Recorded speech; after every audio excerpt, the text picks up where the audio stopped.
floor to the representative of the Russian Federation. Thank you, Madam President. We welcome the first involvement in this meeting on the subject of Ms. Luz Marina Geraldo, a signatory to the peace agreement and leader in reintegration issues, as well as Mr. Emilio José Achilla, the Presidential Advisor for Stabilization and Consolidation. We thank the head of the UN verification mission in Colombia, Carlos Ruiz Massieu, for presenting the briefing on the situation in the country and for his evaluation. The reporting period included a red letter date, the 5th anniversary of the signing of the historic final agreement for peace. We will never tire of repeating that this document not only brought about the long-awaited conclusion of the 50 years of internal armed conflict, but also ensured that the peace process had the support of the international community, the Secretary-General and the UN Security Council. The long-suffering people of Colombia received a good opportunity for gradual post-conflict recovery. The visit of Antonio Guterres to Colombia last year was a further reiteration of international support for the final agreement for peace. As a polite guest, the UN Secretary-General, during his trip, focused primarily on what had been achieved over the 5 years since the document was signed. However, members of the Security Council understand full well that the bulk of the work for the government to implement its obligations still lies ahead. And that same conclusion is clearly visible in the report of the Secretary-General.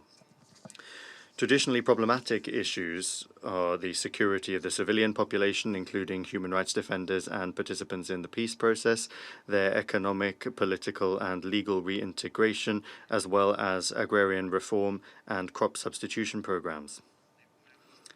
Of course, security issues are among the most acute issues as a result of attacks by illegal armed groups over the quarter covered by the reporting period.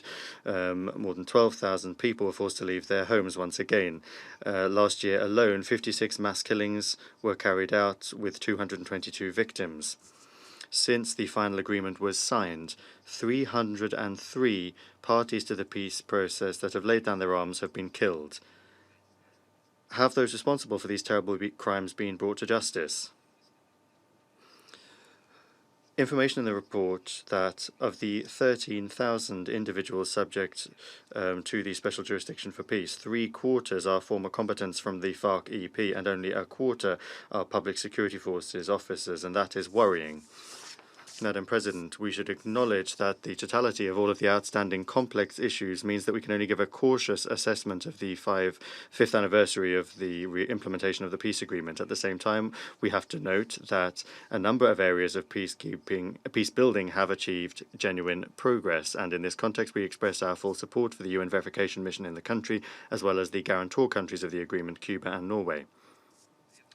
At the same time, it's hard not to agree with the conclusions of the Secretary-General's report to the effect that the peace-building process in Colombia is still in jeopardy. One of the key problems is described by the Secretary-General as deep-rooted factors that cause division in society, and Colombians need to make sure they don't lose sight of the need to overcome these factors and avoid a repeat of internal conflict. We will continue to repeat that genuine peace in the country cannot be ensured without the involvement of all major forces. In this context, the scant information in the report on the lack of negotiations between the government and the National Liberation Army, the ELN, is not satisfactory. These Colombian parties need to start finding paths for dialogue without prior conditions on the same basis as the previous negotiating process with the Revolutionary Armed Forces of Colombia. That is to say, these talks must begin and be conducted independent of the twists and turns of the conflict, just as though there were no conflict taking place at all. As usual, we recall that achieving sustainable peace and stability in Colombia could be also facilitated by normalizing relations with neighboring Venezuela. This, among other things, is needed to combat the surge in crime in border areas and could provide a degree of insurance against possible incidents with very dangerous consequences. Madam President, in conclusion, I would like to address the upcoming elections this year in the country, the parliamentary elections in March and the presidential ones in May. Preparations are well underway, and they form a backdrop for the entire report. We have taken note of the information in the report that some political players have included the subject of implementing the final agreement in their election manifestos. However, that's not very. There's not a great deal of that, and it's important to send a message from the UN to all participants in the election race and these political forces of the need to strictly implement this historic document. Of course, Colombians independently and without external interference must implement and carry out their democratic right to choose the leaders of their society.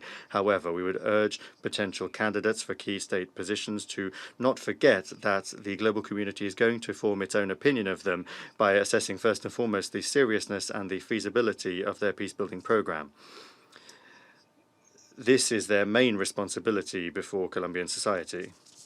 For any government, the imperative must continue to be the scrupulous implementation of obligations under the final agreement for peace, replacing the agreement with any unilateral programs that have not been agreed by all participants in the peace process could lead to backsliding and have negative long-term consequences.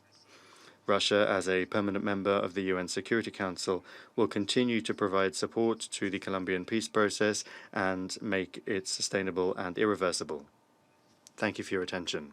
I thank the representative of the Russian Federation.